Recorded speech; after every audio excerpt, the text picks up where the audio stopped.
having fun here. This video is about something very special because it's about being in the zone, and we all know what that means, right? We got this flow state when people are doing work, and there are books about that, how to get into the flow state, right? But it's actually quite simple when it comes to soloing, because you have to be in the zone, or you have to be in that flow state in order to solo. And if you are soloing, and you're soloing freely, and you're being creative, you are in the zone.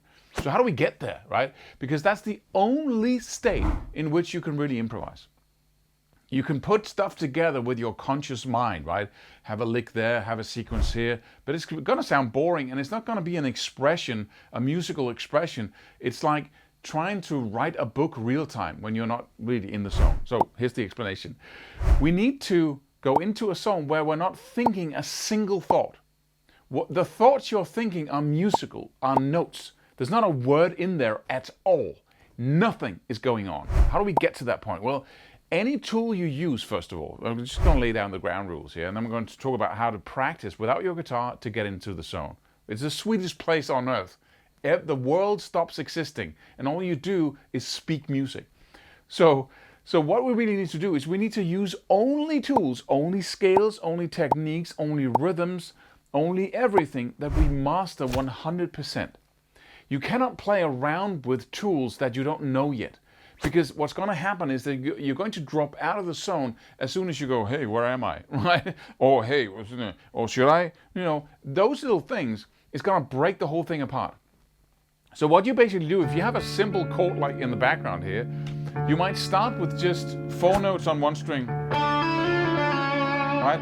And I'm playing a D minor 7th with the raised 7th, so it's a D minor major 7th or a D minor sharp 7th. And I'm just playing the D on the G string in the 7th fret, then the 9th fret, and the 10th fret, and then the 6th fret.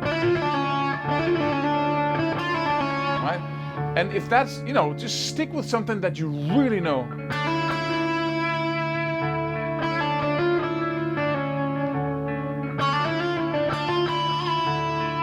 Right? Whether it be phrasing, sliding, bending, you must master what you do. Okay, so that's the first thing. And that's basically what it's about when you practice guitar, is to expand that zone of mastery. If you're playing in front of others and you lose half of your skills, you know exactly where your level of mastery is. Whatever you lose when you get a little nervous, you don't master. The things you master even though you're nervous, because it's so easy. That's mastery. It's just nothing, right? Can you breathe while you're nervous? Yes, you master breathing. Right? Can you jump up and down? Yes, you can. No matter how nervous you are, you can be successful at jumping up and down. Right? Same goes for your skills. What can you do when you're nervous? That's mastery. Okay, so secondly, what we then need to do is be very, very careful not to break out of that zone. But we need to consciously enter that zone, and it's a zone of no thinking. And because most people think all of the time, constantly, 24/7, even when they dream, right? It's just yakety yak, yakety yak, yak. We can't, because then you're in your head. And here you need to be need to be in your ears, because when we speak, we basically convey information, right? Like that, out of your mouth or in your head. When you speak music, so to speak, you're actually thinking out loud. So you replace words, you replace the awareness of the room and where you are in the room and who you are and what those people are thinking and all of these thoughts. Those are all distractions. Every normal thing is a distraction. And what you need to do, not close your eyes. Some do, but then you can't see the fretboard. It's not about closing your eyes, but that's a physical sign that you want to shut everything out. But something that nobody ever practices is not thinking when it comes to music. And when you become really good at that, it becomes so infinitely easier to enter that room where you shut everything out. So if you are used to shutting everything out when you're not playing music, just stopping thinking, it's amazing how the brain can do that. But you have to practice it. You have to train it into yourself. Once you can stop thinking for, like, say, a minute or two, right? Just consciously just go.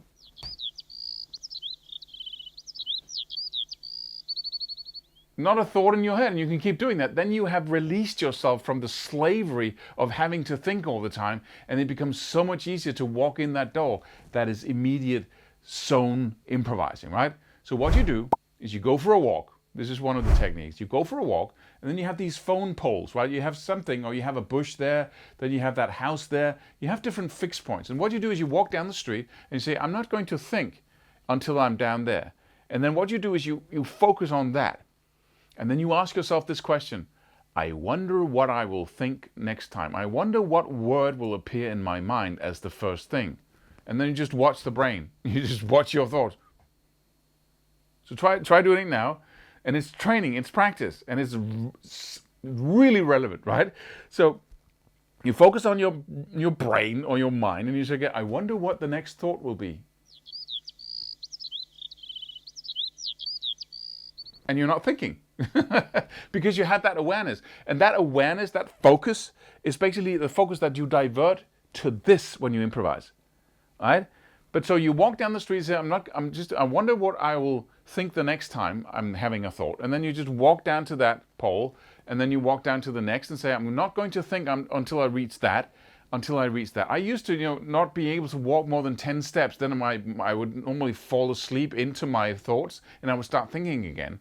But by taking little fixed point in time, or you might set your alarm clock, whatever it is, but every time you have the chance to do it, when you're at a bus stop and you're waiting for the bus, or you're sitting in your car, practice being an artist. Practice shutting off your logical left half of the brain, which is the logic, which is the speaking, what should I do tomorrow? It's in time, right? It's past, it's future, it's in time, it's logic, it's stories, it's, that also gives you all these emotions all the time. It pops up, whatever you think you get emotional about, right? And you shut that off just for 30 seconds, set the watch or look at the clock in the car, whatever, right? Or say, I'm going to drive to that point, I'm not going to think until I reach that point. Right? Or you say, I wonder what my next thought will be.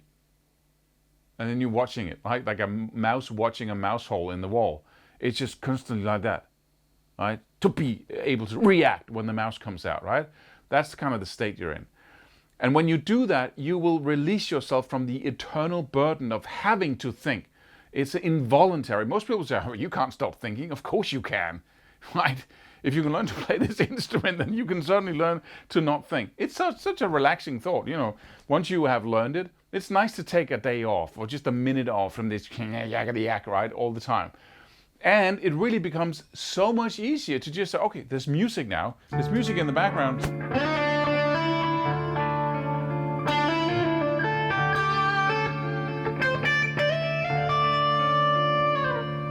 Right? Because improvisation is anticipation. It is to say, how is this going to sound? The next thing I play, how's that going to sound? You listen to the chords, you listen to the notes, and it's an intimate, constant connection.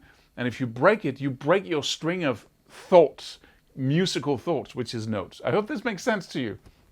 So do something most people are not willing to do because they think they can't. Train yourself to stop that chatterbox so you have some space available to get into the zone when you're playing solos. My name is Claus Levin. Don't forget to subscribe. Do it now. And I hope to see you in the next video.